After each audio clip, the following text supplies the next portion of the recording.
Amerika Serikat, negara yang mengklaim sebagai simbol kebebasan dan hak asasi manusia, kini kembali jadi sorotan dunia. Sebuah kebijakan kontroversial telah dikeluarkan. Ribuan tentara transgender diwajibkan mundur dari dinas aktif atau akan dipaksa keluar. Apa yang sebenarnya terjadi?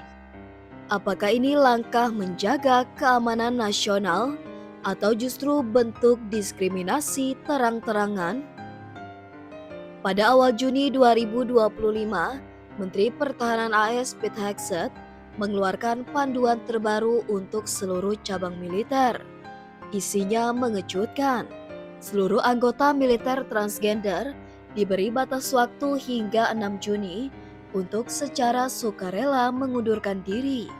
Jika tidak, mereka akan dipisahkan secara paksa.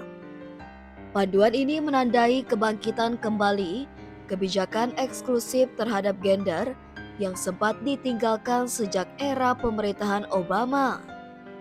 Yang mengejutkan, meski memo resmi dari Hegseth menjanjikan perlakuan dengan martabat dan hormat, panduan internal justru menunjukkan hal sebaliknya.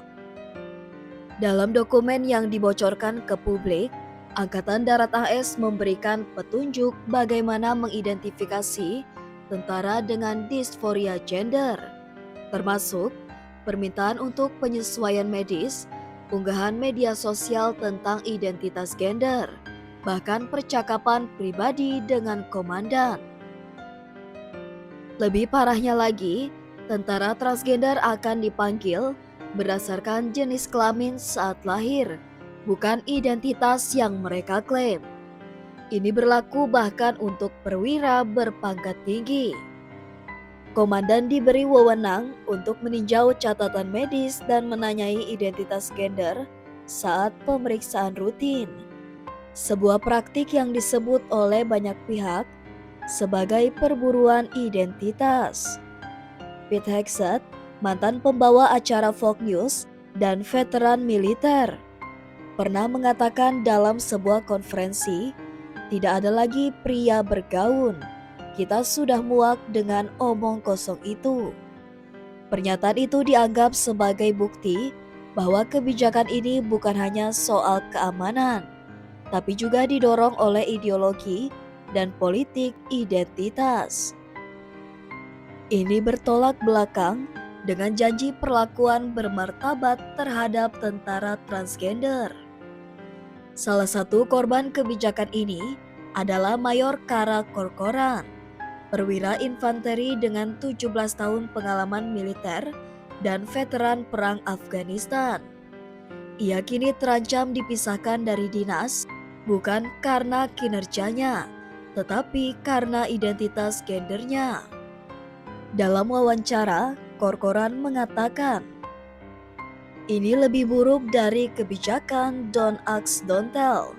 Ini adalah perburuan terhadap pasukan transgender."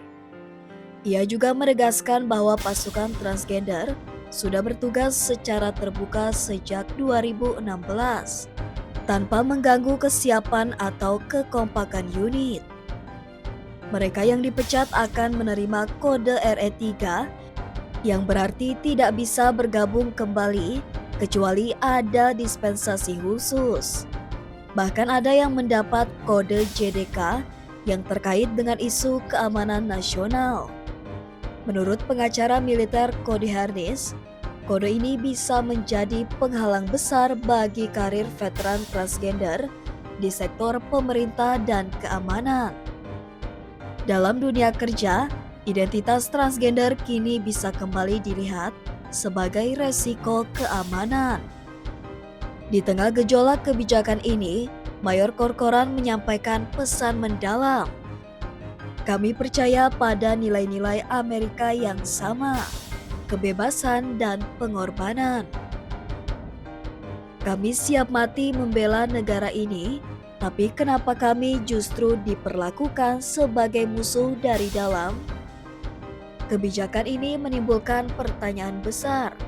Apakah keamanan nasional benar-benar terancam oleh identitas gender seseorang? Ataukah ini hanyalah upaya politis untuk membatasi ruang hidup kelompok minoritas?